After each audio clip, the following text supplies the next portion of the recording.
วันที่19มังกร2024นี้กองพันทหารราบที่22ที่ขึ้นกับกองบัญชาการทหารแขวงจำปาสักได้สำเร็จบรรอบรมหัดแอบซ้อมรบประสานเสียงแตกยิงลูกปืนแท้ให้1กองห้อยที่ขึ้นกับกรมกองของตนอยู่ที่สนามหัดแอบปะอ่าวโดยการเข้าร่วมเป็นประธานของสหายปริญญาเอกวิไลวงศ์บุตรลาคำกรรมการศูนย์กลางพรรคเลขาพรรคแขวงเจ้าแขวงประธานป้องกันศาสตร์ป้องกันความสงบแขวงจำปาสัก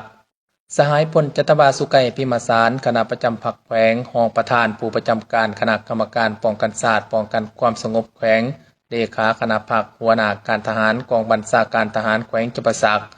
มีบรรดาสหายการนำขันแขวงคณะพรรคคณะบัญชากองบัญชาการทหารแขวงกองพันกองหอยเอกราชกองหอยทหารชายแดนกองบัญชาการทหารเก่าตัวเมือง1นครโรงเรียนโรงหมอพร้อมด้วยพนักงานทหารเข้าร่วมการอบรมหัดแอบซ้อมรบประสานเสียงแตกยิงลูกปืนแท้ในครั้งนี้แม้นในปฏิบัติคล้ายคือกันกับการออกสู่รบอยู่สนามตัวจริงโดยได้มีการปฏิบัติเคลื่อนกำลังออกจากที่ตั้งเข้าสู่เขตเตาโฮมปิดลับเคลื่อนออกจากเขตเตาโฮมปิดลับเข้ายึดสนามจังทาบุกตี